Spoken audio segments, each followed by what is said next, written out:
tidak termasuk orang-orang yang masuk ke dalam Wisma Atlet lah, ya itu. Dan kita berharap pun selamanya kita tidak akan ke Wisma Atlet atau ke rumah sakit atau ke puskesmas, karena kita ikhtiar secara manusia itu mudah-mudahan dengan ikhtiar dari pemerintah melalui vaksinasi, melalui 3M, kita akan terhindar dari penyakit tersebut. Baik, sebelum kita masuk ke dalam apa yang akan kita bicarakan, ada sedikit yang ingin Bapak bicarakan, yaitu LK sudah Bapak terima tadi malam. Kemudian ada beberapa yang terlambat ya, 3 apa 4 gitu. Nah, tidak apa-apa, nanti kita lihat. Nah, kelihatannya LK ini akan kita lakukan terus karena begini, ketika kita melihat ini hostnya siapa? Bapak bisa share screen, bisa kan? Bisa ya? Boleh Bapak. Oh, oke, bisa. Nah ini yang kemarin Bapak rancang, yang kita rancang. Ini kamu jangan lihat tanggal ya, karena tanggalnya Bapak ini salah, ya salah, artinya salah penempatan, naon lah. Ya, jangan lihat tanggal, tapi kita ketemu setiap hari Jumat itu kan. Nah, kita sekarang berada di pertemuan berapa kita sekarang, Yendra? Keempat ya kalau nggak salah ya. Sini kalau Pak. Ah? Kemarin kan Jumat kemarinnya libur Pak. Jadi sekarang iya. Ya. Jadi keberapa sekarang kita? Pertemuan ketiga Bapak. Tiga. Hari Bapak sudah menerangkan sistem pendidikan nasional, sudah ya? Minggu kemarin ya? Sudah Pak. Sisdiknas. Sudah ya, berarti kita sekarang memang ada di sini nih. Nah, ini sekarang akan kita obrolkan, kita diskusikan, kita bincangkan itu di sini. Nah, adapun nanti setelah UTS, itu UTS nanti kamu mau tidak mau, itu harus take home. Karena metode yang biasa Bapak berikan itu berbeda ya, biasanya mah ya itu di dalam buku yang kamu tulis biasanya gitu, itu buku dikumpulkan, tapi karena kita dibatasi oleh virtual ini, jadi ya mau tidak mau harus take home lah. Kemudian yang berikutnya ini nih, setelah UTS sesuai anjuran pemerintah dan sesuai dengan kurikulum yang kita miliki, materi-materi ini harus dikendalikan, harus disuguhkan, harus dipresentasikan dengan metode atau model student center. Karena di dalam student center tersebut, Bapak ada beberapa kriteria penilaian yang akan Bapak lihat. Ya, mulai dari cara penampilan kamu seperti apa, gaya bicara kamu tertata atau tidak, sikap kamu seperti apa, cara kamu bekerja sama dengan teman-teman kamu seperti apa. Nah, itu salah satu atau beberapa unsur, beberapa faktor yang akan Bapak lihat. Ya. Nah, materi-materi ini itu biasanya Bapak diberikan kepadamu berdasarkan hasil analisis lapangan, hasil dari observasi, hasil dari wawancara yang kamu lakukan ke sekolah-sekolah, ke kepala sekolah, ke wakil-wakil kepala sekolah yang ada atau yang kamu datangi, yang kamu jadikan objek penelitian. Biasanya begitu. Jadi ada penelitian kecil. Kemudian lapangan tersebut, kamu hasil dari analisis lapangan tersebut, kamu ramu, kamu kaji, kamu lihat dari berbagai sudut pandang, kemudian kamu presentasikan di kelas. Nah, secara esensi, yang namanya satu materi ini bukan hanya milik kelompok tertentu saja. Misalnya pelaksananya adalah untuk kelompok 1, pengelolaan kurikulum. Kurikulum ini dilakukan oleh kelompok 1. Nah, kelompok 1 yang melakukan penelitian, kelompok 1 yang memiliki data, kelompok 1 yang menganalisis, kelompok 1 yang memberikan berbagai macam sudut pandang. Ketika didiskusikan di kelas, maka materi pengelolaan kurikulum ini menjadi milik bersama. Menjadi pengetahuan yang didapatkan oleh seluruh kelas.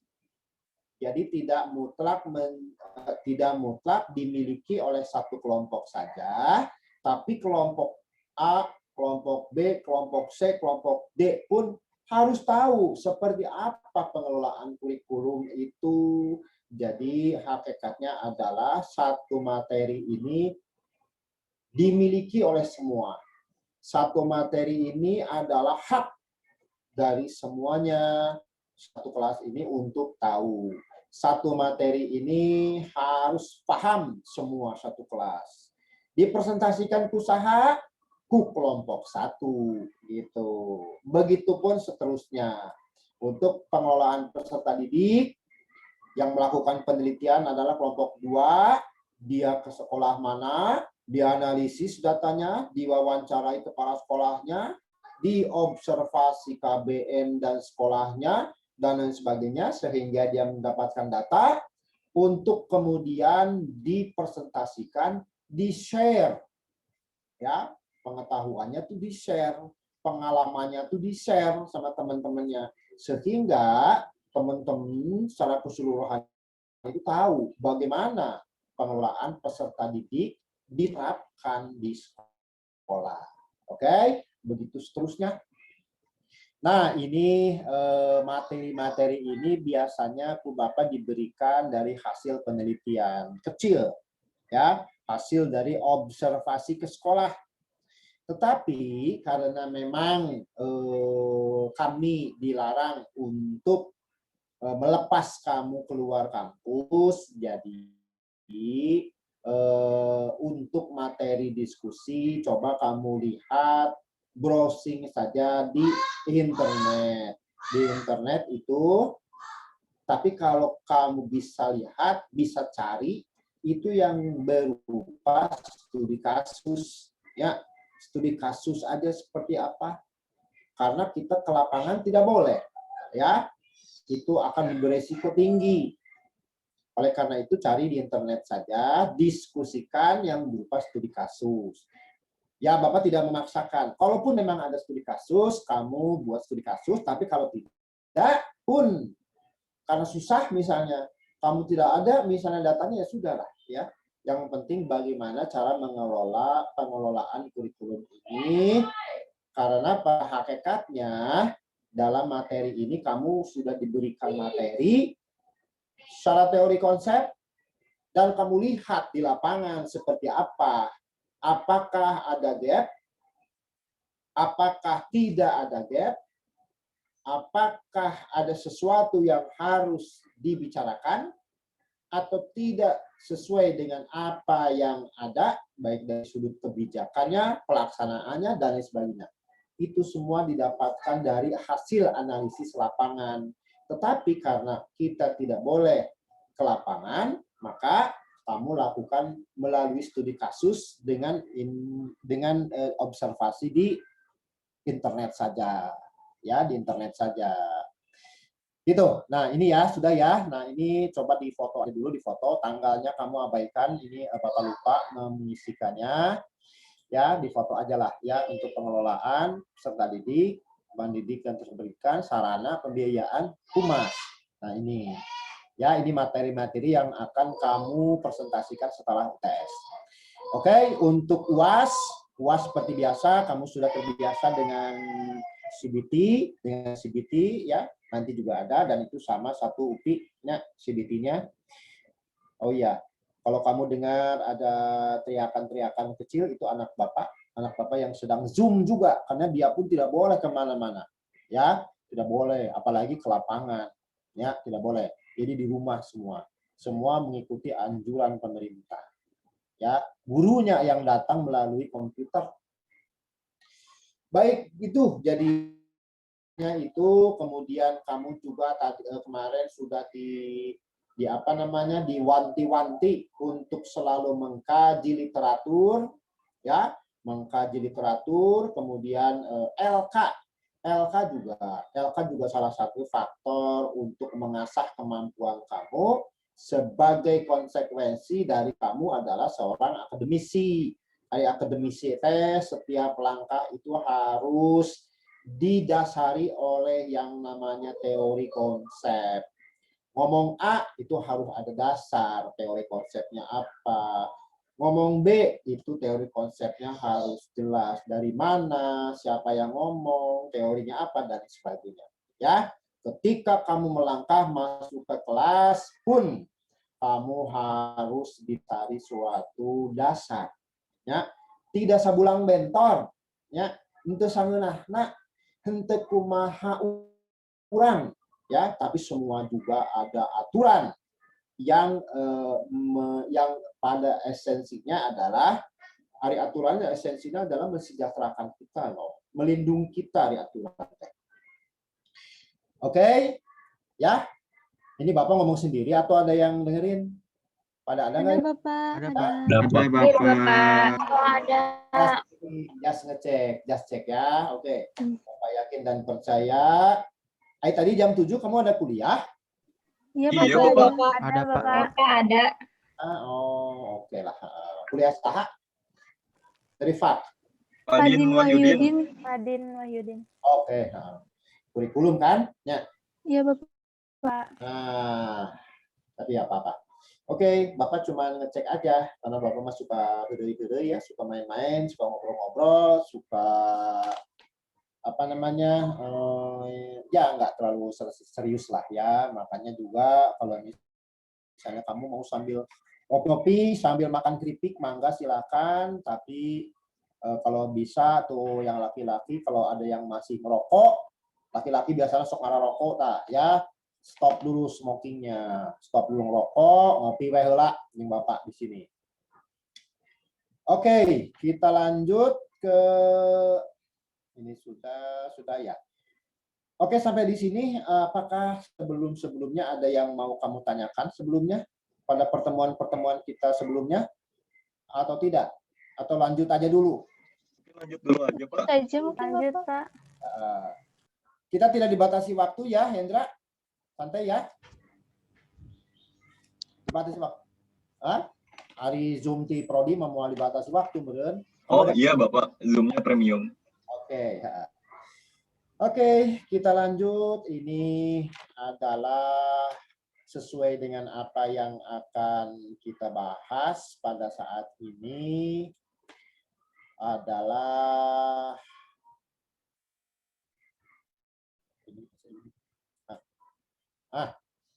ada gambarnya ada? Ada, Pak. Oke. Nih ya, kita pada saat ini akan masuk ke dalam tahapan bagaimana Advent itu ada dalam konteks pengelolaan satuan pendidikan. Kalimat satuan pendidikan itu kamu harus sudah hafal, sudah tahu bahwa yang namanya satuan pendidikan itu sekolah.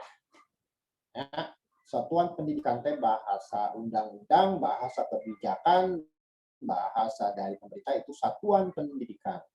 Ya.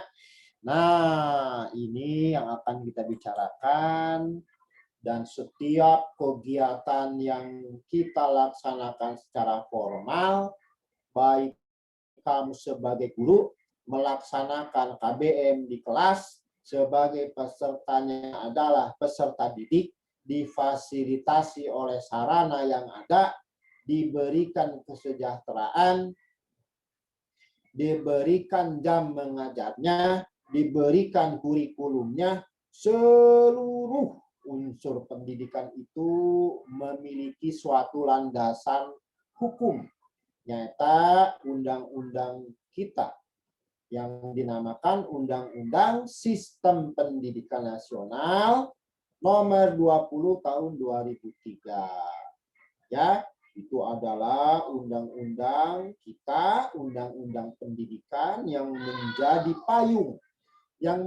payung hukum, yang menjadi dasar, yang paling harus kita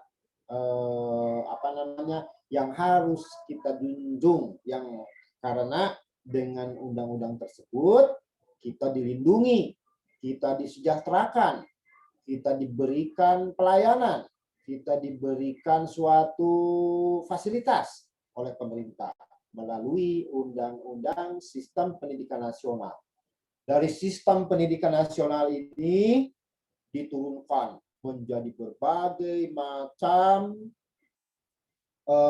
peraturan-peraturan, ada yang dinamakan undang-undang, ada yang dinamakan dengan peraturan menteri, peraturan pemerintah, peraturan daerah, dan yang terakhir adalah pelaksana, yaitu peraturan sekolah.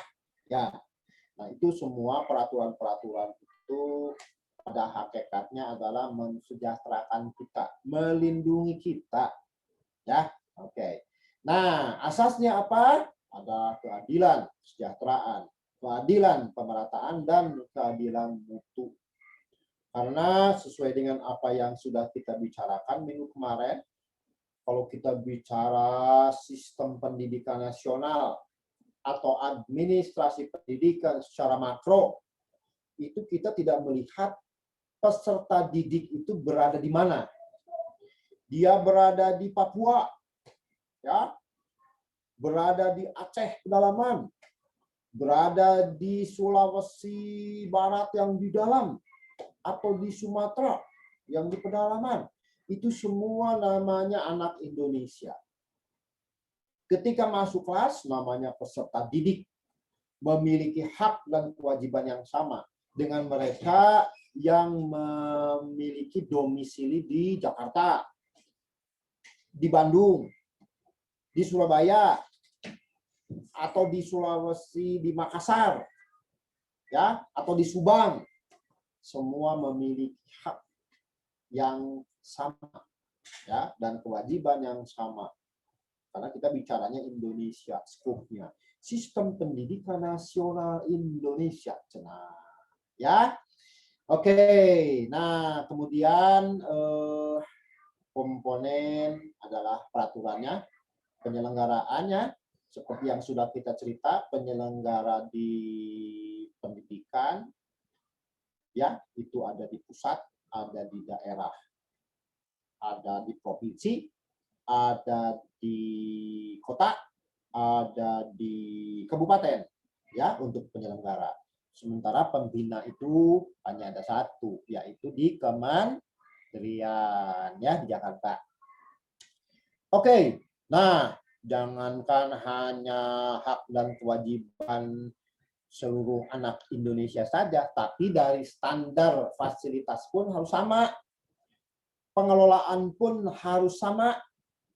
Standar isi, standar proses, standar sarana, standar pembiayaan, standar guru, standar tenaga kependidikan, standar SQL, itu harus sama semua. Kalau kita bicara skup nasional, ya, idealnya tuh begitu. Oke. Nah, hari ini udah selesai ini.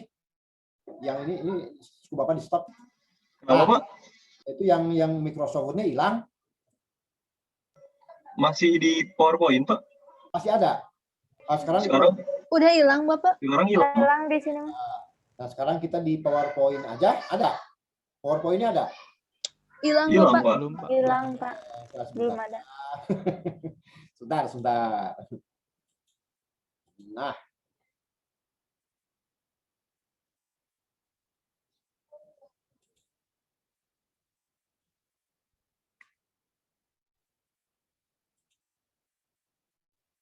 Ada sekarang? Ada, Pak. Ada, Bapak. Oke. Nah, kita teruskan. Jadi itu ya, kita mulai dari landasan hukum, ya, legalitas. ya, dasar hukumnya jelas. Jadi ketika kita melakukan sesuatu, itu semua memiliki dasar hukum. Ketika kamu suatu saat menjadi guru, dalam melakukan A, melakukan B, melakukan C, itu kita memiliki dasar hukum yang jelas. Ya, tidak tidak serampangan. Oke. Nah, kita lanjut sesuai dengan apa yang akan kita bicarakan. Jadi kita mulai dari yang makro. Administrasi pendidikan secara makro, administrasi pendidikan secara mikro. Jadi ada dua, ya. Administrasi pendidikan.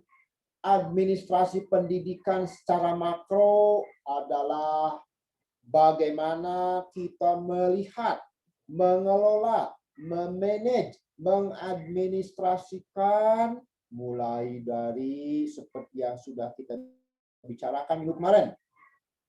Skopnya nasional atau bahkan mungkin internasional.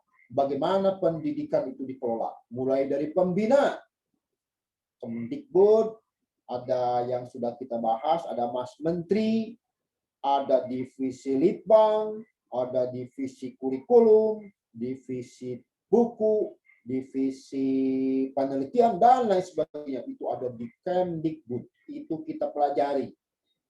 Kemudian melangkah atau turun ke yang namanya penyelenggara. Penyelenggara itu dinas pendidikan setempat, dinas pendidikan provinsi, dinas pendidikan kabupaten, dinas pendidikan kota, ya, atau yang swasta. Kalau yang swasta, penyelenggara pendidikannya dinas pendidikan dengan siapa? Rifdah. Ada swasta, ada yang sekolahnya swasta dulu SMA? Saya mau negeri sih, Pak. Hah? Pak di SMA negeri. Kalau yang swasta ada? Mana coba yang swasta Bapak mau dengar? Ada? Yang Paling SMP, Bapak. Oke, Swasta. SMP. Tidak apa-apa. Penyelenggara pendidikan sekolah kamu ketika SMP, ya, dinas pendidikan itu didampingi siapa? Dari yayasan, Bapak. Ketua Yayasan. yayasan. Berarti penyelenggara pendidikan bagi sekolah swasta adalah yayasan. Good ya, bagus. Kemudian dilaksanakan di sekolah. Sekolah sebagai pelaksana. Jadi 3 unsur pendidikan itu jangan lupa. Mulai dari pembina, kemudian penyelenggara, kemudian pelaksana. Ya, itu semua dikelola, dimanage, diadministrasikan dengan suatu ilmu yang namanya administrasi pendidikan. Bagaimana administrasi pendidikan melihat dari sudut pandang manajemen sumber daya manusianya, sumber daya alamnya, sumber daya lainnya, ya. Digerakkan semua, tujuannya apa? Tujuannya adalah menjadikan manusia Indonesia memiliki intelektual yang tinggi. Seperti yang sudah kita bicarakan, bahwa yang namanya negara maju, negara baik, negara hebat, negara punya teknologi tinggi, itu siapa yang memiliki peran besar? Peran besar dimiliki oleh SDM. Karena SDM yang mengerjakan itu semua. Ya, sumber daya manusia yang memiliki intelektual tinggi itulah yang mengerjakan semua. Intelektualitas dari SDM tersebut didapatkan dari mana?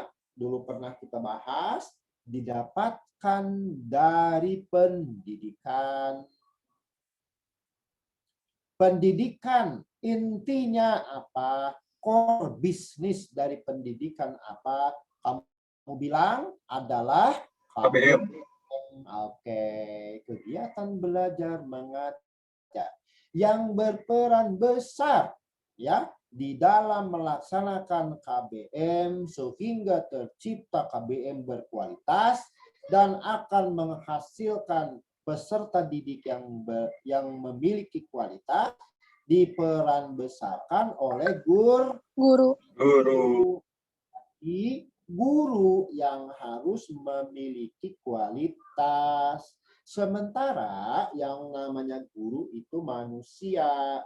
Dia harus diberikan suatu kenyamanan, suatu ketentraman, suatu kesejahteraan, suatu etos kerja yang nyaman, yang mau tidak mau itu harus diciptakan sehingga guru memiliki kualitas yang baik. Guru memiliki kenyamanan kerja yang baik. Guru mengeluarkan semua potensi yang ada dalam diri dengan baik.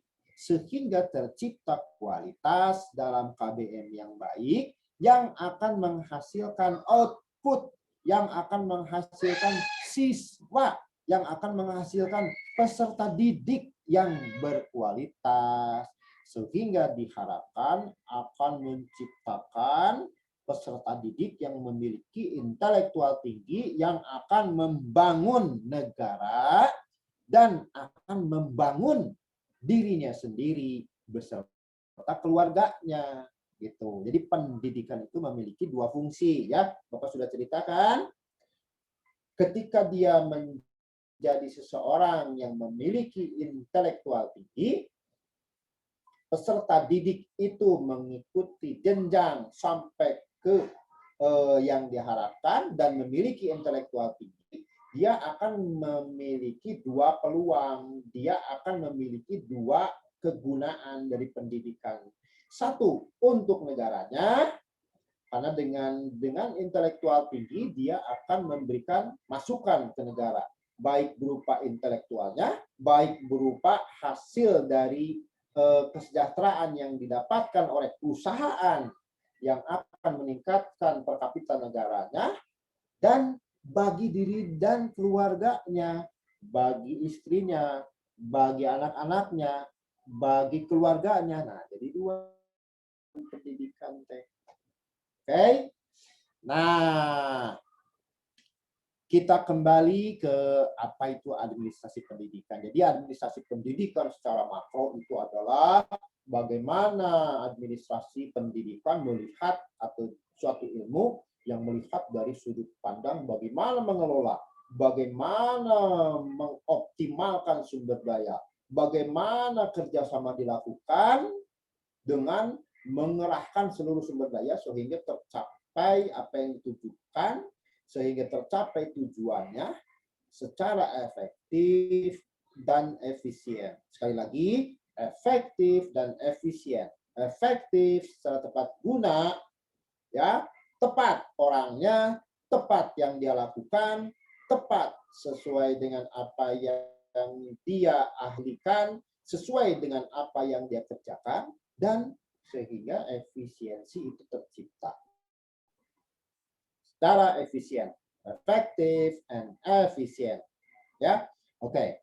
Kita lanjut.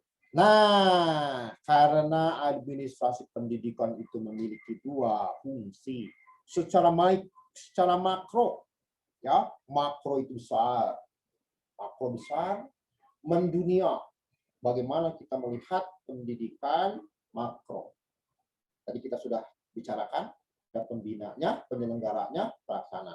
Nah, secara mikro yaitu bagaimana administrasi pendidikan melihat secara skup kecil, ya, secara skupnya mengerucut ke dalam.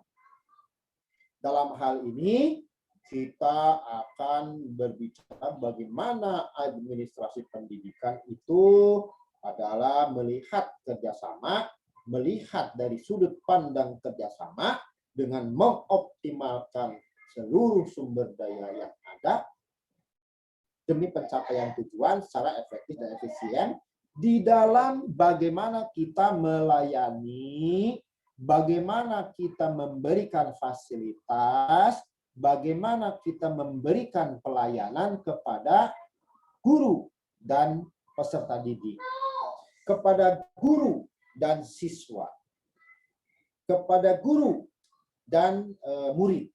Di mana? Di KBM. Di dalam KBM. Ya, skop kita sekarang mengerucut ke dalam pengelolaan bagaimana KBM kita dengan bagus, dengan baik, dengan berkualitas. Hari KBM adanya di mana? Di sekolah. Artinya sekolah yang harus kita berikan pelayanan, sekolah yang harus kita kelola, sekolah yang harus kita lihat administrasinya, sehingga sekolah tersebut memberikan pelayanan yang baik, sehingga pelayanan yang baik tercipta bagi guru. Nah, arahnya kepada guru, sekolah T, arahnya kepada peserta didik dalam KBM sekolah T. Muaranya sekali lagi, muaranya ada di dalam KBM sebagai inti dari pendidikan. Kita kelola sekolah dari manajemen sumber daya manusianya, gurunya kita lihat, mulai dari rekrutmen kita lihat. Kemudian ditempatkan di mana sebagai guru apa? Tidak ada lagi yang namanya guru itu tidak relevan dengan apa yang didapatkan dari basic pendidikan. Guru matematik yang mengajar matematik. Guru bahasa Inggris yang mengajar bahasa Inggris. Masa guru matematik mengajar bahasa Inggris? Sesuai? Tidak sesuai. Sama guru? Tapi relevan? Sangat tidak relevan. Apakah keahliannya nanti bermanfaat? Mungkin tidak bermanfaat. Karena yang dia miliki adalah mata kuliah, mata pelajaran yang diampunya adalah harus sesuai dengan bidangnya dia dulu. Ya, kalau dulu mungkin ada, tapi sekarang itu tidak boleh.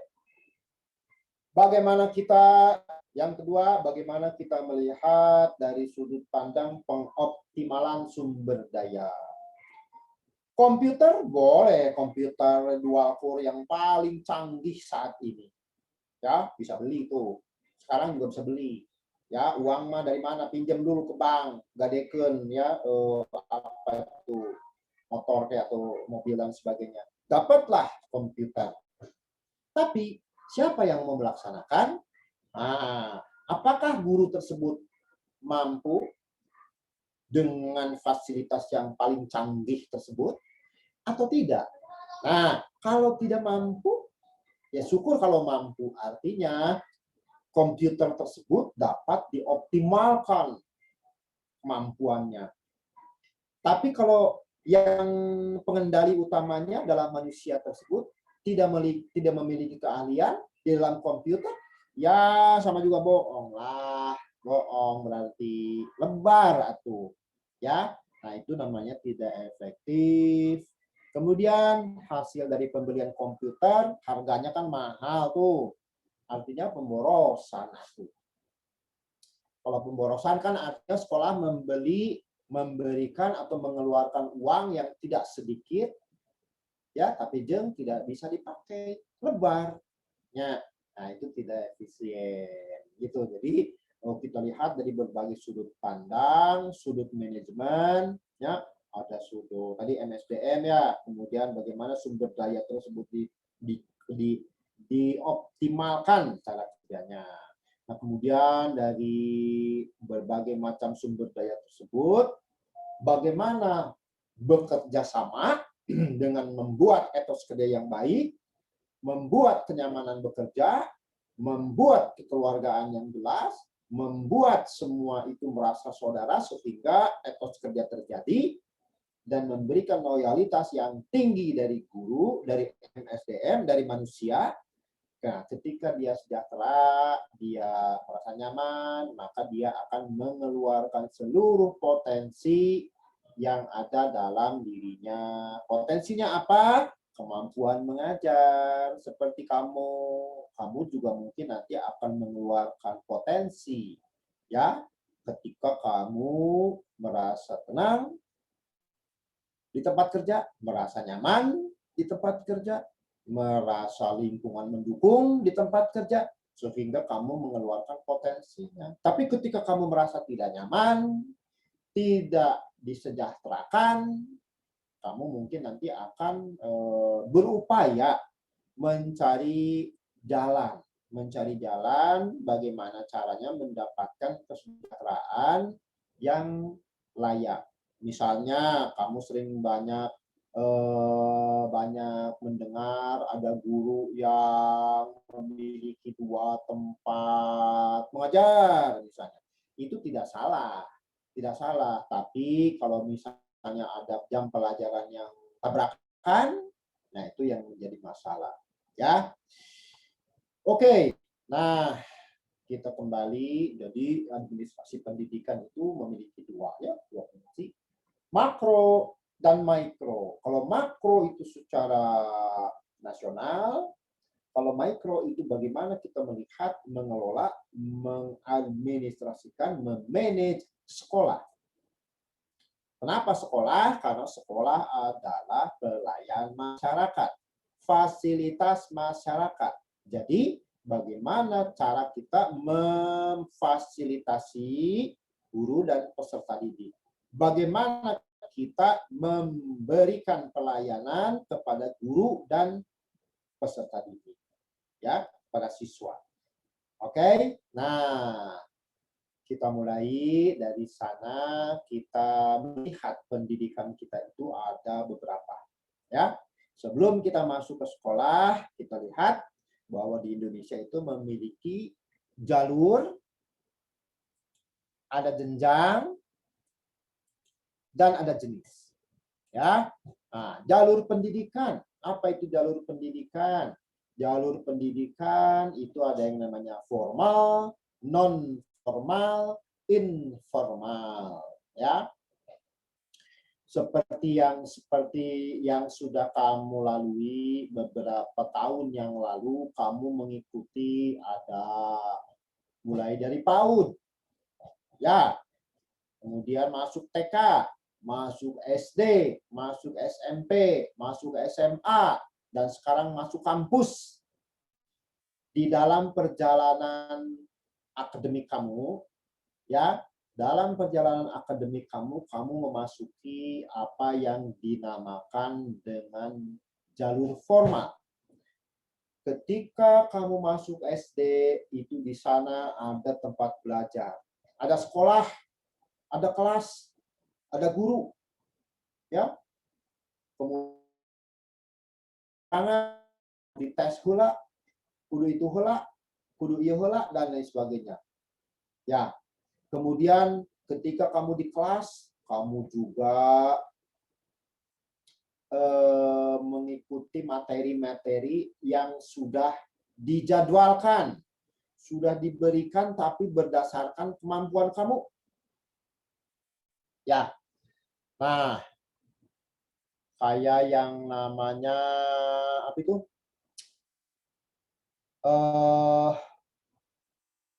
Kamu tadi mata kuliah kurikulum sama Prof. ya. Nah, ketika kamu di SMP kelas 6, SMP kelas 7, kelas 8, kamu masih ingat ketika itu diberikan mata atau materi pertidaksamaan kuadrat. Ya, 6 lebih besar sama dengan 7, katanya gitu. Ya, ingat? Enrico, ingat? Ya, Pak. Nah, itu ketika kamu SMP kelas 6, kelas 7 atau kelas 8, kamu belajar materi pertidaksamaan kuadrat, ya? Iya, Nah, Pak. oke. Dan ketika kamu SMA, kamu mengikuti materi yang dinamakan kalkulus, ya, sinus kosinus tangen, ya, Enrico? Iya, Pak. Nah, itu sesuai dengan apa yang sudah dijadwalkan.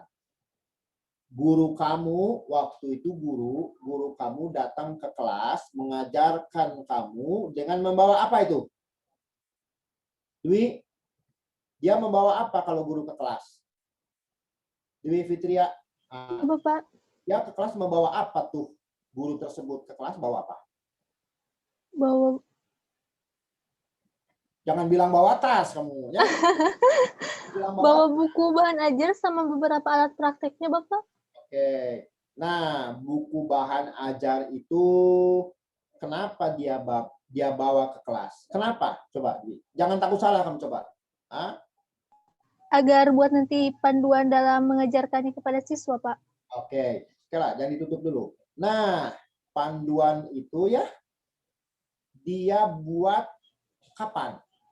Apa yang dinamakan panduannya? Kurikulum, Bapak, berdasarkan pada kurikulum. Kurikulum kemudian diturunkan kepada apa? RPP. Rencana pembelajaran. Dia membawa kelas, ya, ketika dia masuk ke kelas tuh, ya, dia masuk kelas kamu kan, dia bawa buku seperti buku, ya, itu namanya RPP, rencana pembelajaran. Apa yang akan dia ajarkan? Materi apa yang akan diberikan kepada kamu di kelas itu, pada tingkatan itu, pada pertemuan kesekian, itu dia membawa rencana. Rencana pembelajaran, RPP, ya, silabus. Nah, dari RPP silabus ini pedomannya apa, Di? Pedoman dari RPP silabus ini, pedomannya apa? Kurikulum, Pak. Kurikulum, Bapak. Oke, good ya. Jadi, ketika guru kamu memberikan sesuatu materi seperti yang tadi Bapak cerita tuh, ya, tanya sama Enrico, pertidaksamaan kuadrat diberikan kepada anakmu di jenjang atau di tingkatan kelas 7, kelas 8. Itu semua sudah dijadwalkan karena disesuaikan dengan perkembangan atau kesiapan kamu dalam menerima materi tersebut. Sulitnya, beratnya, ringannya, atau bobotnya, dan lain sebagainya. Ketika masuk ke jenjang berikutnya, SMA, kamu diberikan kalkulus. Berat, kan? Tidak mungkin kalkulus tersebut diberikan ke anak di kelas 7 misalnya, atau di SD misalnya, itu tidak bisa. Jadi disesuaikan. Kurikulum itu adalah hasil penelitian. Ya, hasil penelitian yang didasarkan pada kesiapan peserta didik menerima materi. Oke. Nah, jadi di dalam jalur pendidikan formal itu ada yang namanya kurikulumnya jelas. Ya, kemudian materi yang diberikannya jelas. Waktunya kelas berapa, untuk kelas berapa, diberikan pada pertemuan keberapa, materinya apa, itu jelas. Ada ujian, ada UTS, ada UAS. Kalau dulu ada yang namanya ujian nasional, ada ya ujian. Ada ujian teh evaluasi. Evaluasi sampai di mana sih materi yang Bapak berikan itu nempel di kamu? Sampai di mana sih materi yang kamu berikan ke anak itu dia mengerti, dia memaknai, dia memahami. Sampai di mana? Tesku yang namanya evaluasi, ya. Evaluasi itu macam-macam, ada dengan pertanyaan atau wawancara bisa, dengan tes tulis bisa, ya, gitu. Jadi banyak. Nah, di jalur pendidikan formal itu ada yang namanya ujian. Penyelenggaranya jelas, ya. Penyelenggaranya jelas. Siapa? Ya tadi sudah dijelaskan oleh teman kamu, salah satunya ada yang namanya dinas pendidikan setempat. Kalau swasta, yayasan, kan. Kemudian di atas mereka ada siapa? Ada kementerian, ada Mas Nadine di atas ya. Kemudian untuk penyelenggara tersebut pun memiliki hak untuk memberikan suatu suatu legalisasi dalam ujian misalnya. Tuh lihat, sertifikat kamu yang dinamakan ijazah itu buatan dari negara, dari pemerintah. Ada nomornya, nomor khusus di pojok kecil ada. Ya, kemudian nomor ujiannya sabaraha ada. Itu beda. Satu sama lain berbeda seluruh Indonesia. Oke, nah, jadi ada penyelenggara. Dinas Pendidikan ada, Kementerian Pendidikan Kebudayaan jelas, jadi jelas formal. Ya, itu pendidikan formal. Kemudian masuk lagi ke non formal. Non formal teh seperti kita melihat adanya, kalau di Bandung itu ada yang namanya Ganesha operasional, bimbingan belajar. Ya, dia belajar berdasarkan jadwal, tapi secara hukum itu tidak formal, tidak ada legalisasi yang yang melindungi mereka, tidak ada. Itu just hanya untuk menambah pengetahuan kamu saja, ya. Entah itu bimbingan belajar yang disebutnya paling top, misalnya di Bandung itu ada yang namanya GO, ya, Ganesha operasional. Itu sama dengan jalur pendidikan non formal. Tapi dia memang di pendidikan karena menambah pengetahuan dari peserta didik, menambah pengetahuan dari siswa. Ya, apalagi direlevansikan dengan apa yang didapatkan dari formal di kelas. Dia kelas 9, ya di bimbelnya kelas 9. Ya pasti mata pelajarannya sama. Dan pasti ditanya di bimbel itu ditanya, kamu di sekolah sekarang belajar apa? Paling gitu. Jadi disesuaikan. Jadi untuk lebih ditekankan, lebih dimaknai oleh si anak. Sehingga lebih mengerti. Ya. Oke, ada bimbel, ada kursus. Kalau dulu ada kursus mengetik, kursus komputer, kursus menyetir, kursus memasak, kursus menjahit, ya. Nah, itu kursus-kursus itu kan hakikatnya adalah pembelajaran. Tetapi itu masuk ke dalam non formal, ya. Atau kamu setiap sore dulu tuh, biasanya dulu setiap sore habis asar itu tidak boleh pulang ke rumah di masjid. Tapi kudu cicing di masjid mengaji sampai maghrib. Nah, atau dari maghrib sampai isya itu ada penguasaan atau kelancaran, memperlancar bagaimana kita mengaji, ya. Kalau di Muslim, di Islam itu begitu. Atau kalau misalnya di agama lain mungkin ada cara-cara atau metode-metode bagaimana mempelajari lebih dalam kitab sucinya masing-masing. Ya, kurikulumnya ada sautik tapi dan tidak legal. Ya, itu tergantung daripada bimbingan belajar tersebut membuat, bagaimana Taman Pendidikan Al-Quran tersebut membuat, bagaimana dari kursus tersebut membuat. Ya, dan tidak memiliki jalur hukum, tidak memiliki legalitas dari negara. Tidak ada, kecuali yang formal. Formal mampu jelas. Oke. Nah, dan tidak ada syarat, siapapun boleh masuk, siapapun boleh mengikuti. Tidak seperti masuk sekolah formal. Kamu kan dulu harus ngikut tes pula. Ya, kemudian kamu sekarang ada aturan zonasi. Kemudian harus dilihat dulu kemampuan psikis, kemampuan akademik, dan lain sebagainya. Itu harus masuk kriteria, baru kamu masuk bisa ke dalam SMA atau SMP pilihan kamu waktu itu, atau kampus pilihan kamu. Kan kamu dites pula. Oke, kita lanjut. Setelah non formal ada yang namanya informal. Di dalam jalur pendidikan Indonesia itu ada yang namanya informal. Ari informal teh apa? Informal itu pendidikan yang berasal salah satunya dari keluarga. Ya, keluarga. Karena yang namanya keluarga itu menentukan, sangat-sangat menentukan sikap kamu seperti apa saat ini nih. Kepribadian kamu seperti apa nih saat ini nih.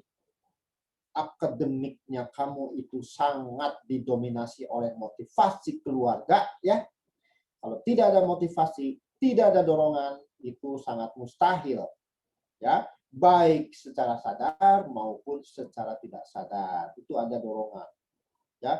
Jadi keluarga itu sangat-sangat krusial ya.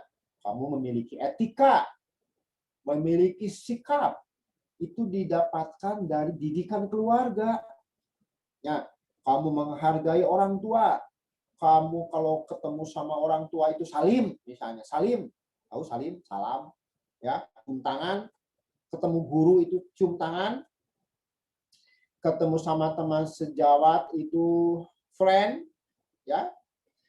Kalau ketemu adik kelas itu kamu sangat menghargai dia, sangat sayang sama dia, itu semua dari etika, sikap, kepribadian itu ditentukan awal oleh keluarga. Ya. Nah, bayangkan keluarga yang berada di dalam satu lingkungan pesantren. Ini kita contohkan ya. Kemudian kita lihat satu keluarga yang ada di dalam lingkungan premanisme. Ya, tentu akan menentukan kepribadian si anak. Ya, jadi sekali lagi etika, sikap, kepribadian seseorang itu ditentukan juga oleh keluarga. Ya. Nah, lingkungan keluarga itu juga memiliki peran penting di dalam pembentukan sikap kamu. Tapi sikap dan karakter kamu itu tidak dibentuk hanya oleh keluarga. Ya, secara individual, secara manusia, secara human, secara homo sapiens, kamu itu dibuat 3 unsur. Ya, ada yang namanya turunan, gen. Dulu kita SMA pernah belajar yang namanya kromosom X, kromosom Y. Ya, ada yang namanya turunan. Kamu adalah kamu adalah anak dari ayah dan ibu. Ayah dan ibu adalah anak dari kakek. Kakek adalah anak dari uyut. Uyut adalah anak dari cicit. Cicit adalah anak dari udeg-udeg. Udeg-udeg adalah anak dari jangkawareng. Jangkawareng adalah anak dari terus ke atas. Faktor turunan itu tidak bisa lepas. Ya. Take it granted, etama tidak bisa dikumaha. Ya, kalau ada ayahmu yang ganteng, ibumu yang cantik, pasti kamu cantik, pasti kamu ganteng. Kalau kamu memiliki ayah yang bule ya, itu orang-orang Amerika bule, ya, itu pasti kamu ada kelihatan seperti Indo-Indo gitu. Kalau ayah kamu atau ibu kamu seperti India, pasti kamu seperti Sri Devi. Sri Devi ya. Nah, kalau laki mungkin kamu seperti Amitabh Bachchan.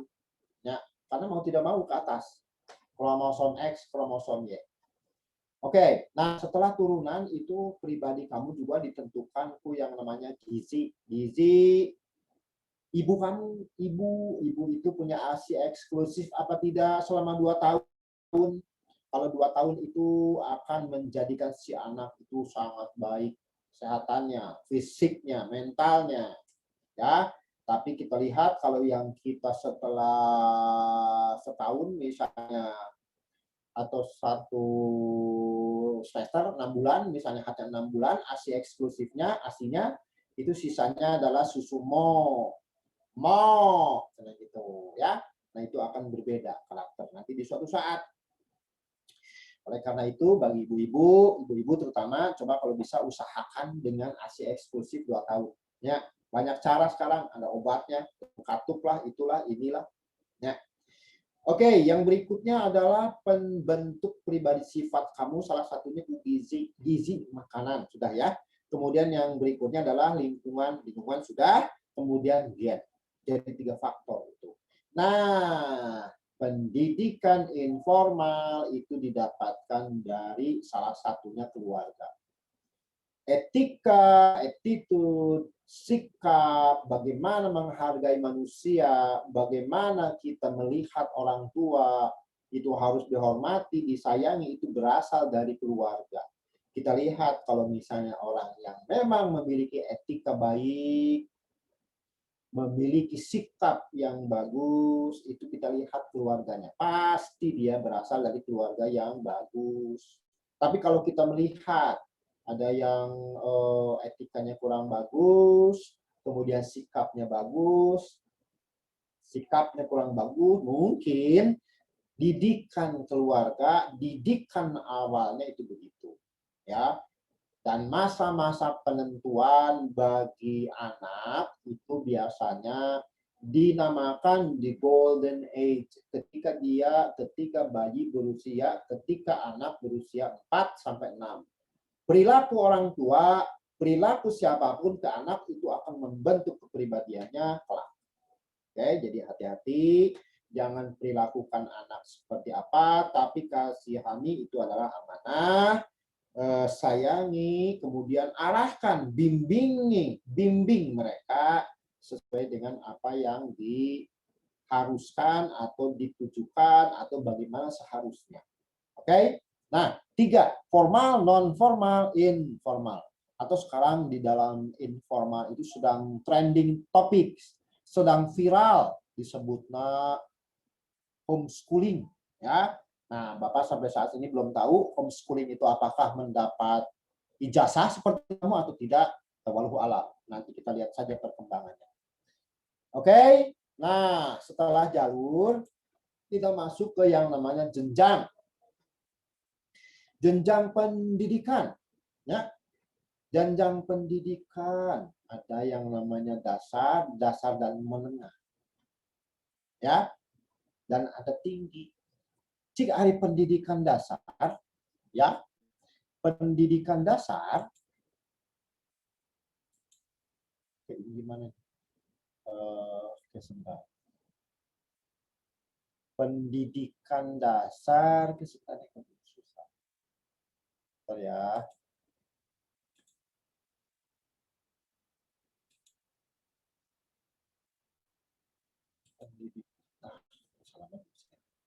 Pendidikan dasar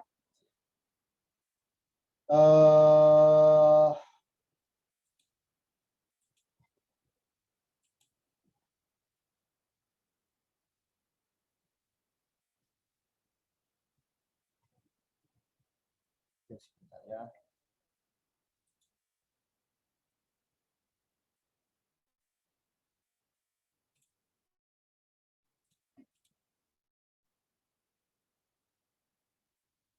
Oke.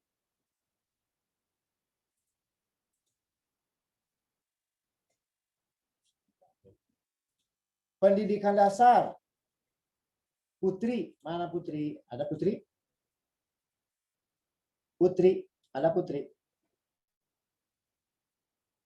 Ada Putri?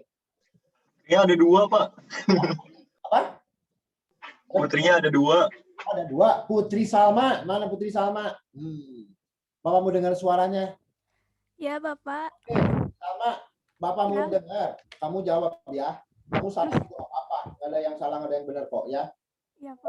Yang namanya pendidikan itu pernah kamu dengar kan? Iya, Pak. Itu sampai kelas berapa sih Putri? Bapak lupa. Sampai SD, Pak. SD? Kalau SD. SMP? Kalau SMP tuh udah menengah. Menengah. Kalau SMA? Masih menengah juga, Pak. Oke. Kalau kampus? Kayak kamu? Itu pendidikan tinggi. Oke. Oke, Putri. Ya, Bagus. Pak. Nah, tadi Putri katakan bahwa yang namanya pendidikan dasar menengah itu adalah sampai SD. Ya, itu dulu. Nah, sekarang pendidikan dasar kita itu adalah 9 tahun. Makanya ada yang namanya wajar. Wajib belajar, wajar dikdas. Ya, dulu wajar dikdasnya 6 tahun. Sekarang wajar dikdasnya 9 tahun. Berarti sampai kelas 9. Ya, SD kelas 1, kelas 2, kelas 3, itu kelas rendah, 4, 5, 6 kelas tinggi, teruskan ke kelas 7, kelas 8, kelas 9. Jadi yang namanya pendidikan dasar itu adalah sampai kelas 9 ya. Dan itu dibiayai oleh pemerintah karena yang namanya wajib memiliki suatu konsekuensi. Kalau kita kembali ke apa yang sudah kita bicarakan awal, jadi pemerataan pendidikan di seluruh Indonesia. Ya, untuk mempertahankan prestasi yang ada di daerah Papua, di daerah Nusa Tenggara Pedalaman, untuk di daerah Aceh Pedalaman, karena harus rata pendidikan itu, mutunya, kualitasnya, fasilitasnya, gurunya, kurikulumnya harus sama, maka diberikan keringanan oleh pemerintah. Dibayarkan SPP-nya, anak-anak yang tidak mampu itu yang di dalam. Yang namanya BOS, bantuan operasional sekolah. Kamu kemudian bahasa SMP gratis ya. Ya, SD SMP gratis tuh. Kalau yang negeri gratis biasanya. Saya mah tidak. Kamu swasta men. Kalau swasta memang berbeda, penyelenggaranya pun kan yayasan. Jadi kalau BOS, tapi bisa itu BOS dari sekolah swasta tersebut bisa ya. Bagaimana cara mengelola BOS tersebut dikelola oleh pengelola sekolah sebetulnya. Bisa saja kamu harus bayarnya 10.000 misalnya per bulan karena disubsidi BOS. Kalau swasta kan memang mutlak bisa mengelola ya, dibayar oleh BOS 10.000 teh, dibayar 5.000. Jadi dibebankan kepada siswa itu 5.000 saja karena 5.000 itu sudah dari BOS gitu. Jadi itu mah tergantung dari bagaimana pengelola sekolah mengelola atau mengadministrasikan, memanage uang itu ya, karena yang namanya sekolah swasta dia harus bisa membiayai dirinya sendiri. Dari sekolah swasta ya salah satu uang untuk operasionalnya ya berasal dari siswa, SPP-nya, ya DSP-nya, ada pembangunannya, ada sukarelanya dan lain sebagainya. Ya, belum nanti kan kamu wira swasta, bukan wira swasta, studi ya, studi nasi. Kalau kamu ke Jogja teh studi tour, uang studi tour kan kamu ke Jogja nya, hari itu ke Jogja, studi tour ke Jogja, bayar lagi karena memang berasal dari sana. Kamu seragam hari Senin ini, hari Selasa batik, hari Rebo pakai rompi, kan baju olahraga, bayar lagi. Kalau swasta memang begitu. Karena semua kehidupan sekolah tersebut berasal dari siswa. Sekolah mah BOS itu hanya sifatnya membantu hari di sekolah swasta mah. Karena diselenggarakan oleh yayasan, yayasan usaha, anu pribadi, perorangan. Kalaupun ada ya kongsi, gitu, kongsi kerjasama antara orang. Ya, dibuatlah suatu badan yang namanya yayasan, kemudian dilaksanakan di sekolah pendidikannya. Oke, yang berikutnya adalah sampai di mana tadi? Itu ya tadi pendidikan dasar sampai SMP. Kemudian masuklah kamu ke SMA, itu menengah. Kemudian masuklah kamu ke kampus, itu pendidikan tinggi. Ya. Nah, jadi yang namanya pendidikan dasar itu ada SD atau setara dengan madrasah ibtidaiyah, yang murni keagamaan. Kemudian kamu masuk SMP adalah madrasah sanawiyah. Ya. Masuk lagi kamu ke jenjang berikutnya SMA, ya, SMA, kemudian SMK untuk kejuruan atau setara dengan aliyah, ya, kalau disetarakan. Kemudian setelah itu kamu masuk ke jenjang berikutnya tinggi, ya, ada universitas, ada institut, ada sekolah tinggi. Cing, Bapak mau naruh sama Rizky. Mana Rizky Dwi? Ada Rizky Dwi? Rizky. Ini tuh masih pada ada nggak? Atau sudah pada bubar? Ada, Pak. Bapak. Ada Pak. Ada, Pak. Sok sambil ngopi-ngopi, sambil makan keripik boleh. Rizky, sebentar. Buka dulu itunya. Bapak mau sama kamu Rizky Dwi. Ada Rizky ya? Coba kamu jangan salah, break saja. Bapak cuma minta pendapat kamu. Kamu sering dengar yang namanya universitas. Universitas Negeri Jakarta. Universitas Indonesia. Universitas Gajah Mada. Universitas Pendidikan Indonesia. Ya, sering ya. Kemudian kamu dengar yang namanya Institut Pertanian Bogor, Institut Teknologi Bandung, Institut Teknologi Surabaya. Apa sih bedanya? Coba Rizky.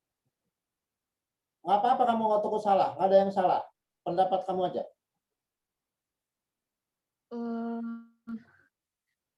Kalau menurut saya Apa-apa institut nggak? lebih ke tekniknya, lebih mendalami pembelajaran bidang teknik. Kalau institut, Kalau Institut Pertanian Bogor? ia lebih spesifik mendalami di bidang teknik pertanian. Kalau Institut Keguruan dan Ilmu Pendidikan? Sama Pak, lebih Kita mendalami ngobrol aja, teknik nggak apa-apa. di bidang. Iya, sama mendalami di bidang teknik pendidikan. Oke. Terus kalau universitas, kumaha? Menurut saya lebih general, lebih umum dalam mempelajari pembahasan perkuliahannya. Universitas Indonesia, Universitas Pendidikan Indonesia, Universitas Gajah Mada. Ya. Jadi lebih umum gitu. Iya, Pak. Oke, ya, bagus. Nih, jadi kita kembali ke materi yang namanya universitas. Ya, ada yang namanya institut. Kalau kita bicara rumpun ilmu atau substansi atau satu bidang keilmuan yang namanya institut, itu seperti yang disebutkan oleh Rizky tadi, Institut Teknologi Bandung. Dia memiliki satu bidang ilmu, satu rumpun ilmu. Ya, substansinya itu dina teknologi. Ya, atau kita lihat Institut Pertanian Bogor. Ya, dia kan memiliki satu rumpun ilmu. Pertanian wungkul. Di sana ada prodi ekonomi, ada, tapi ekonomi pertanian.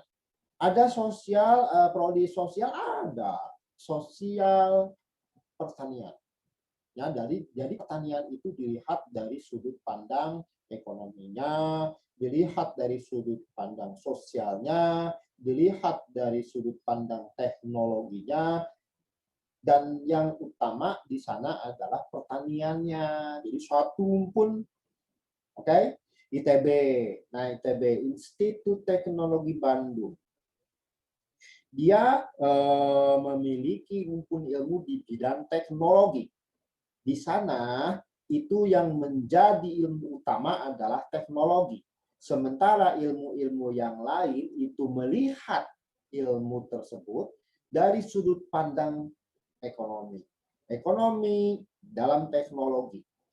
SDM di dalam teknologi. Sosial di dalam teknologi. Mata kuliahnya itu semua bermuara di teknologi. Ya. Kemudian ada juga kan di sana kimia ITB, biologi ITB. Ya, ada yang namanya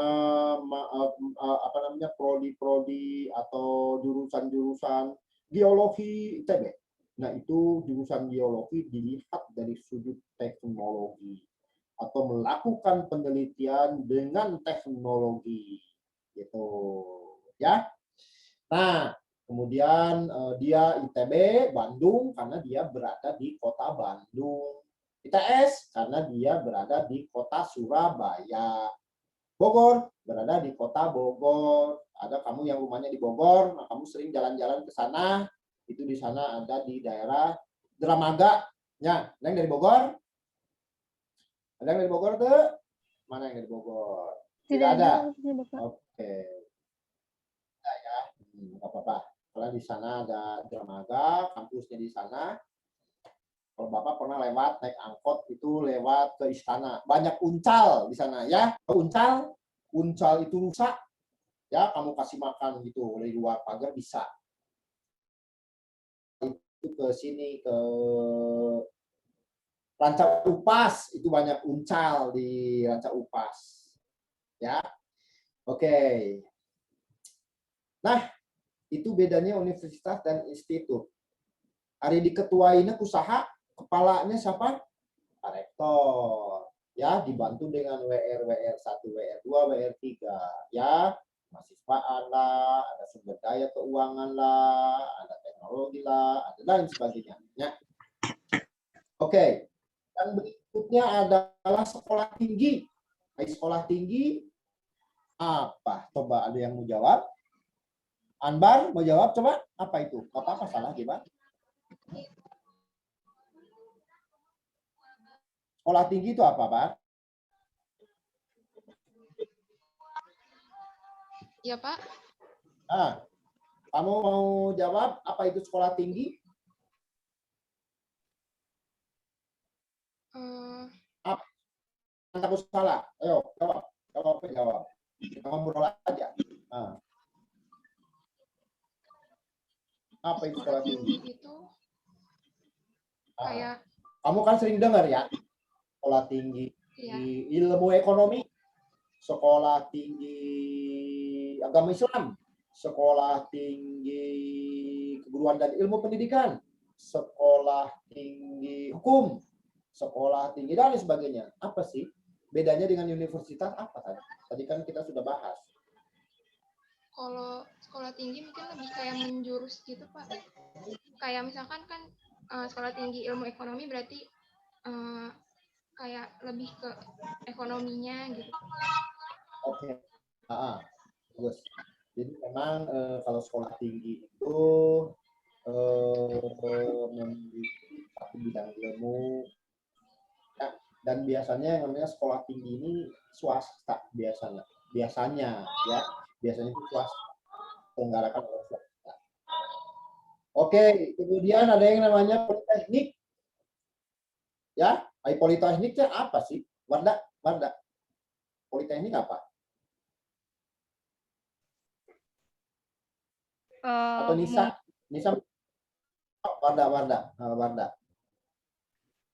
Mungkin seperti institut, Pak. Dia lebih ke benar-benar tekniknya. Hari di politeknik pembelajarannya seperti apa sih? Ini apa? Vokasi bukan, Pak? Vokasi. Vokasi itu apa? Coba. Apa ngobrol aja salah gitu naon. Kalau definisinya ya, enggak.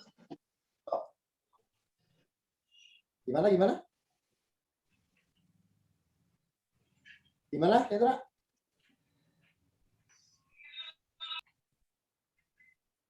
Kalau vokasi lebih ke keahlian, Pak. Keahlian di bidang apa? Bidang naon? Sesuai. Coba. Apa-apa salah ke? Jawab aja, apa-apa, sok ngomong aja kamu. Ilmu terapan ya Pak? Ilmu terapan, terus keahlian, terus apa lagi? Jadi nanti gelarnya gitu Pak, diploma. Oke, sering kan kita dengar ya, ada Politeknik Negeri Bandungnya, ada ya.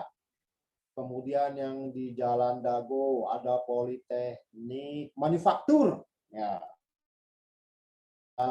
Yang akan coba Bapak ulas sedikit karena nanti kamu akan lebih tahu melalui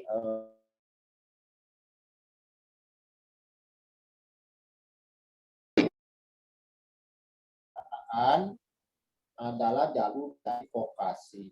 Vokasi itu seperti apa sih? Dari vokasi teh adalah keahlian. Ya, tadi sudah diceritakan ke Bapak bahwa yang namanya kamu sebagai guru itu adalah profesi. Profesi itu didapatkan dari akademik, dari konsep dan teori yang besarnya mungkin 90%. Ya, itu kamu tahu tuh teori konsep. Makanya kamu disebut akademisi. Segala langkah kamu, perilaku kamu, sikap kamu itu tercermin dari apa yang kamu dapatkan sebagai knowledge. Nah, teori konsep itu didapatkan. Jadi guru itu profesi. Kemudian kamu terus menggali ya teori konsep, menggali sejalan dengan ilmu yang berkembang terus sehingga kamu betul-betul ahli di dalam menjadi guru tersebut. Itu kamu disebutnya guru profesional suatu saat tuh karena kamu sudah menjadi expert. Ya, dihargai oleh pemerintah dengan yang dinamakan sertifikasi. Kenapa diberikan? Karena kamu sudah menjadi guru yang profesional. Profesional didapatkan dari profesi, didapatkan dari terus-menerus mengembangkan potensi dari sudut pandang teori dan konsep. Ya, kemudian kamu implementasikan di dalam kelas, di dalam KBM. Ya. Nah, kemampuan kamu disebutnya profesional. Sekarang kita cerita. Ada yang namanya SMK. SMK itu kan sederajat dengan SMA. Tapi SMK ini lebih titik beratnya itu praktek kerjanya itu 60%. 40% teori konsep, 60% di lapangan. 40% mempelajari buku, 60% kamu kerja di lab, mengerjakan sesuatu. Bahkan setelah masuk semester sekian, kamu itu harus mengikuti magang, harus mengikuti praktek kerja di perusahaan, sehingga mendapatkan pengalaman dari segi pembelajaran tersebut. Nah, kenapa? Karena SMK itu diarahkan untuk setelah lulus itu bekerja. Makanya dia memiliki keahlian pun itu keahlian dari mix teori konsep 40 dan praktek 60. Beda dengan profesi, profesi itu hampir 90% teori konsep. Oke? Nah, setelah SMK itu lulus, dia masuk ke jenjang berikutnya apabila dia mengikuti perkuliahan. Disebut politeknik. Coba kita lihat di politeknik. Di politeknik itu di PB, lihat di Polman. Itu lebih banyak lab daripada ruang kelas. Coba lihat. Kenapa? Karena itu jenis pendidikan vokasi. Ari vokasi lebih banyak di praktek. Ya, jadi mengasah kemampuan praktek. Kalau kita itu memiliki fakultas FPTK, nah, FPTK itu lebih banyak praktek. Coba lihat kamu ke sana, ke kampus sana, yang di bawah, yang dekat Al Furqon, itu banyak lab. Nah, loba lab teh. Ya, kenapa? Karena mereka banyak bekerja di lab daripada teori konsep yang diberikan. Oleh karena itu, vokasional adalah sebutan untuk mereka. Ya, nah sekarang kita bisa lihat tuh. Jadi yang namanya profesional itu sebelah mana, yang namanya vokasi atau vokasional itu sebelah mana. Semakin lama dia bekerja dengan mengerjakan sesuatu hal tersebut, misalnya di pabrik, ya, pada tahun pertama dia melakukan pengukuran. Pada tahun pertama dia melakukan pengukuran itu, ya, di dalam pabrik. Dia bekerja dengan sungguh-sungguh. Dia bekerja tidak bisa dihurian. Serius. Ya. Pada tahun kedua dia bekerja masih sebagai tukang pengukur. Ya. Nah, dia mungkin sekarang sudah bisa ketawa-ketawa sambil mengukurnya karena dia ketiga dia masih pekerja, tapi dia pada tahun ketiga ini sudah bisa sambil ngobrol sama temannya dan ukurannya sesuai pas. Pada tahun keempat dia pekerjaannya mengukur, ya, tapi dia bisa tahun dia pekerjaannya mengukur, dia bekerja dengan baik, dengan tepat, sambil ngerokok-rokok, sambil ngopi. Ya, artinya dia memang sudah ekspor di bidang. Itu namanya vokasional. Oke? Ya, sekarang kita lihat bedanya antara vokasi dengan profesi. Jadi keahlian sama keahlian, cuma beda arah. Oke? Nah, itu penjelasan Bapak. Sekarang ada lagi yang akan disebut dengan akademi. Akademi apa? Ayesa mau jawab? Ayesa coba. Apa itu akademi?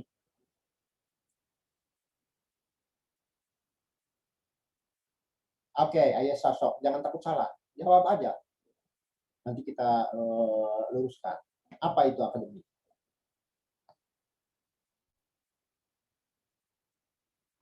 Nggak ada suaranya Ayesa. Hah? Gangguan sinyal rupanya. Sinyal? Oke. Kalau Ayesa, dengar suara Bapak? Tidak keluar suaranya. Sudah. Kita pindah ke Mutiara. Mana Mutiara? Mana Mutiara Rahmani? Ya, Pak. Oke. Kamu jelaskan, kamu coba jawab. Naon sih ari akademi? Apa salahnya? Kalau akademi itu ya itu sama-sama apa sih dalam satu bidang ilmu gitu, lebih ke satu bidang ilmu. Sama kayak politeknik, mirip-mirip. Mirip. Beda tipis gitu. Oke. Akademi itu memang satu bidang ilmu dan satu bidang kejuruan. Satu bidang kejuruan. Kalau kita lihat akademi polisi itu kan bukan satu bidang ilmu, tapi satu bidang satu bidang atau satu rumpun suatu ilmu dan suatu profesi. Ya, ada yang namanya akademi seni tari. Nah, itu juga sama. Kemudian ada lagi akademi apa tuh yang tentara di Solo, di Magelang, Akademi Angkatan Udara. Nah, itu kan juga sama tuh, ya. Jadi dan di sana bukan sarjana, ya, tapi dia bisa meneruskan sarjana ketika dia sudah selesai bekerja atau sambil bekerja dia kemudian sekolah lagi, bukan tingkat yang di atas. Oke, kita percepat saja nih. Yang berikutnya adalah jenisnya. Jenis jenis pendidikan itu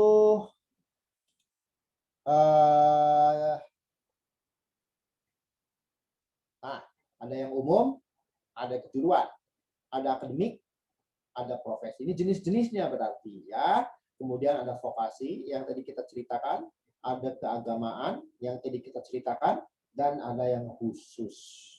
Apa itu umum? Umum adalah pengetahuan yang diperlukan peserta didik untuk melanjutkan pendidikan ke jenjang yang lebih tinggi.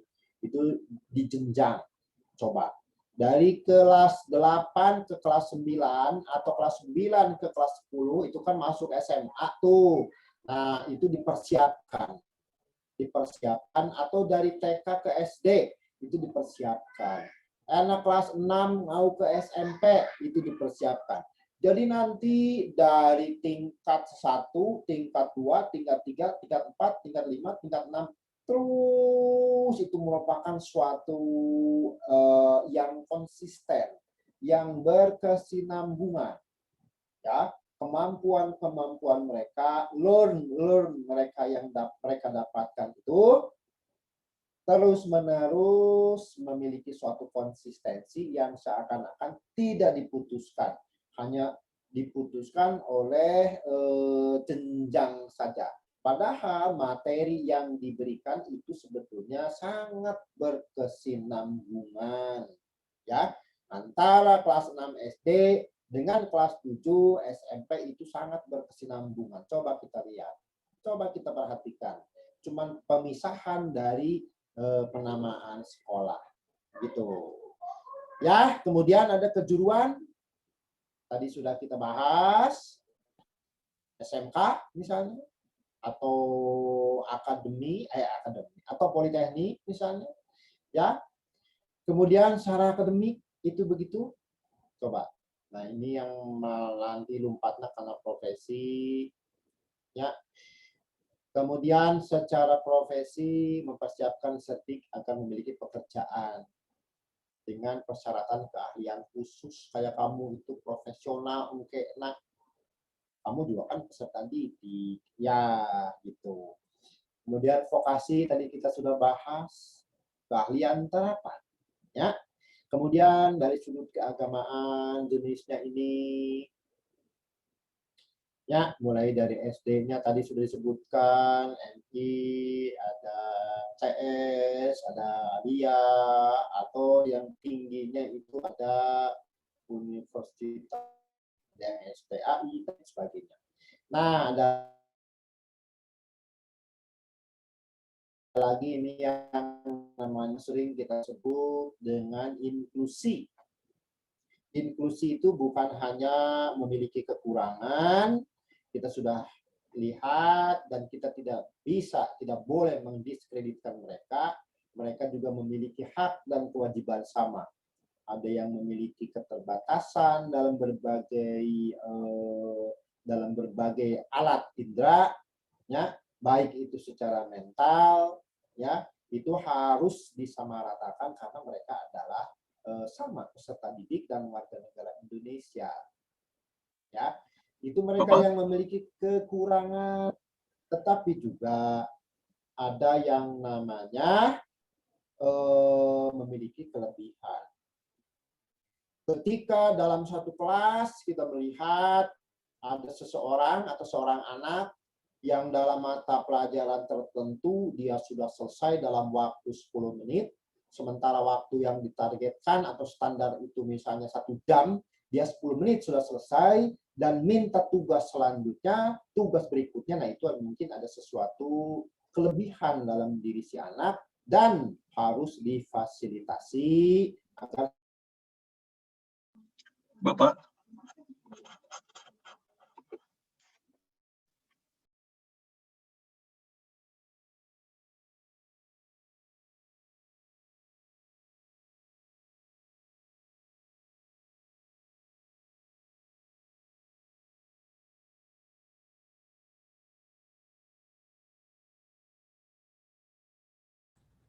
Tes.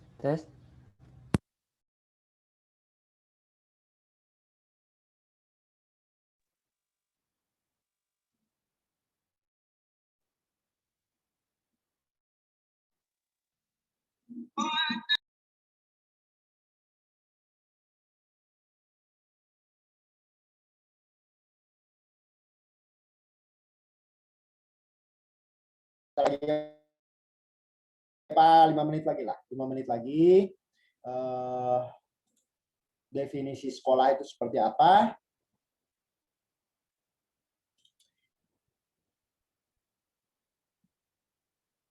Ini masih ada? Masih ada? Bapak masih ada? Masih didengar? Ada, Pak. Masih, Pak. PPT-nya Kasih keluar, Pak. Bapak. Masih, Pak. Kalau yang hari Jumat itu kan sebentar lagi. Ini cuma 5 menit lagi, 10 menit lagi kok. Ya, ini definisi sekolah itu kita bahas. Ini ada beberapa definisi, silakan baca. Ini Bapak ambil juga dari USPN, ya. Itu begitu. Jadi sekolah adalah pendidikan dalam bentuk lembaga, ya. Kemudian nanti kita lihat juga ini adalah kerangka sistem manajemen sekolah seperti yang sudah kita bahas sebelumnya. Yang namanya inti dari pendidikan itu ada di tengah. Proses. Kemudian akan menghasilkan output. Output tersebut akan berdampak kepada lingkungan, kepada pemangku kepentingan, dan kepada diri pribadi. Ya. Nah, kemudian dalam proses KBM ini ditentukan pula oleh input, ya, masukan. Untuk lebih jelasnya kita lihat nih. Yang namanya proses itu ada di tengah KBM. Di dalam KBM tersebut akan menentukan kualitas output. Kalau kita bicara yang menjadi input di dalam proses KBM tersebut adalah peserta didik, berarti yang memiliki kualitas adalah peserta didik. Di dalam KBM tersebut yang memiliki peran besar adalah guru. Berarti guru yang harus memiliki kualitas sehingga akan memiliki pengaruh, akan berpengaruh, akan berdampak kepada siswa yang akan memiliki kualitas. Ya, kita lihat contoh, ada beberapa nama sekolah yang pernah kamu dengar memiliki predikat sekolah unggul. Nah, sekolah unggul itu pernah Bapak tanyakan sama kamu karena mereka memiliki KBM yang berkualitas. KBM berkualitas itu diperankan oleh siapa? Yang paling berperan besar adalah guru. Berarti guru di sekolah tersebut memiliki kualitas. Kualitas tersebut didapatkan dari mana? Dari basic pendidikan dia, dari kenyamanan bekerja dia, dari keterangan bekerja dia, sehingga dia mengeluarkan semua potensi yang ada dalam diri yang berdampak kepada siswa. Kalau dia memiliki kualitas, dampaknya pasti positif. Ya, nah, kita berpikir secara logis. Ya, kalau mainframe kita luruskan, adanya sesuatu karena adanya sesuatu. Adanya sesuatu karena ada sebab yang menyebabkan. Tidak mungkin ada yang namanya ujug-ujug. Yang paling esensial, bumi ini, semesta ini, tidak mungkin jual ayat ujug-ujug. Pasti ada yang menciptakan, ya, harus ada yang menciptakan. Logical mainframe kita mengatakan begitu. Tidak mungkin ujug-ujug, tidak mungkin tidak ada yang menciptakan. HP kamu yang sekarang ada dalam pinggir kamu tuh, di pinggir kamu HP ya.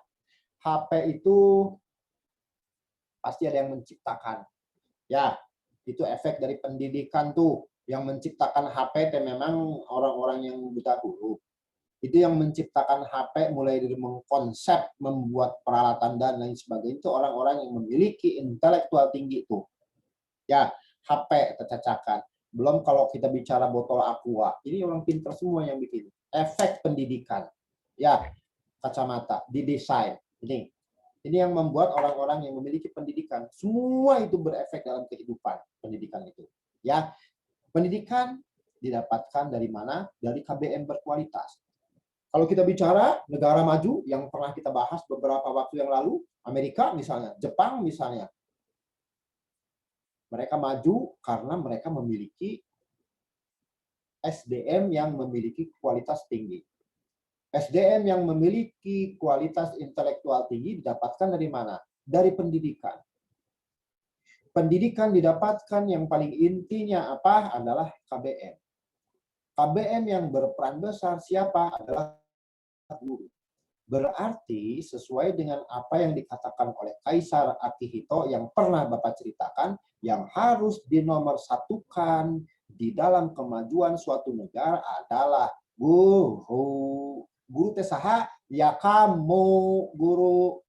Ya, karena kamu nanti akan sangat berperan besar di dalam KBM, di mana kamu nanti akan mentransferkan ilmu yang kamu miliki itu ke anak. Gitu.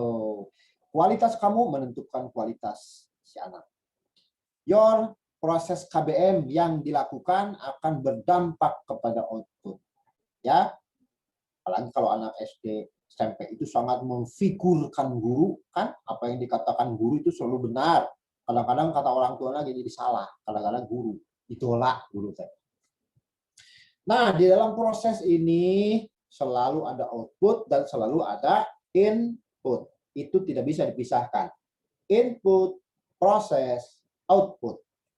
Ya, input, proses, output. Kalau kita bicara di pabrik, pembuat mobil, pabrik mobil, input adalah besi, karet, plastik, kaca, lampu, dan sebagainya. Itu input.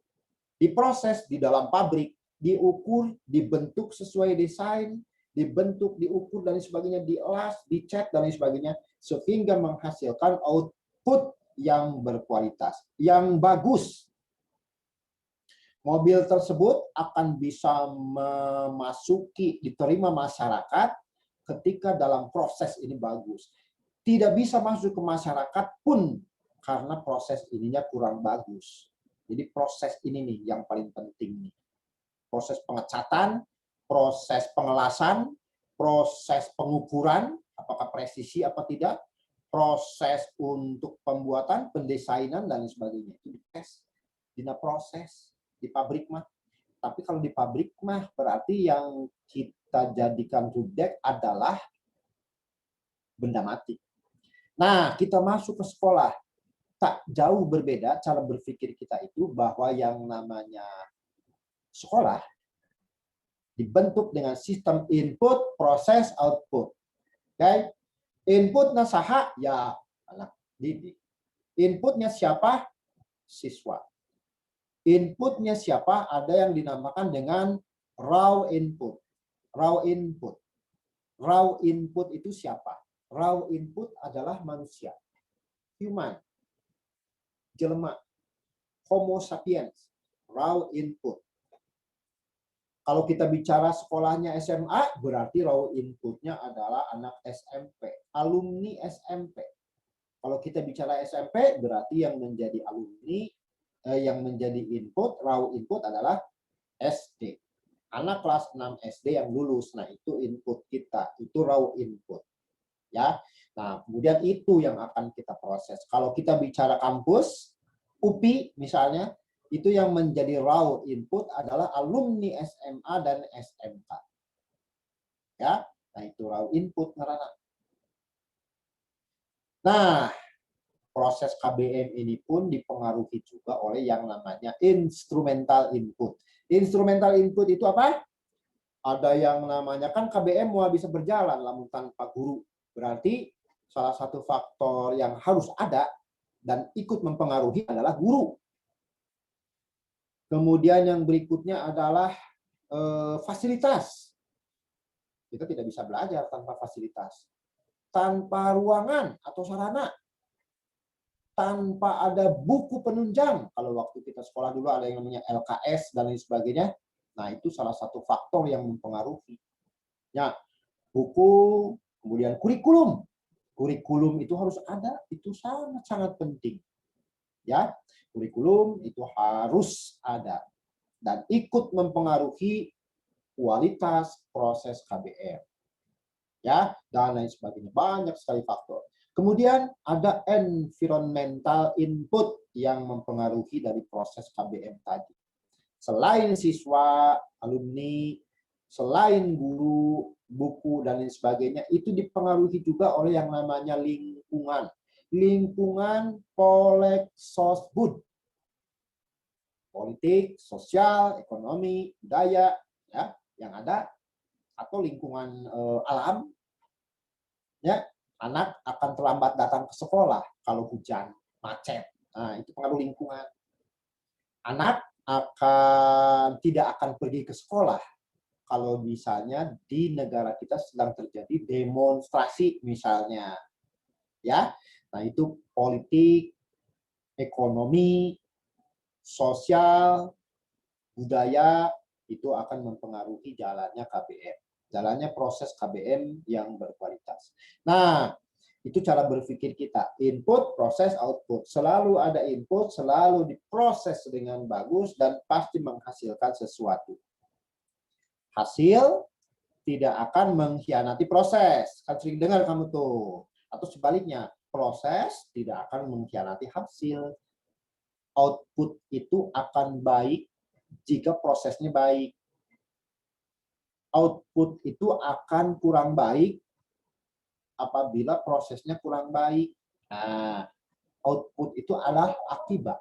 Ya, akibat, efek. Kalau kita melihat akibat, itu pasti kita melihat ada proses yang kurang baik di sana. Kalau kita melihat outputnya bagus, hasilnya seperti ini, pasti. Oke,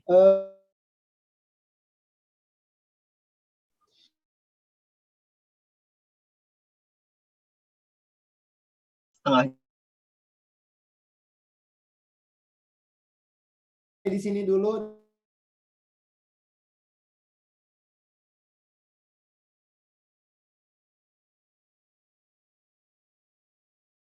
Intelligence.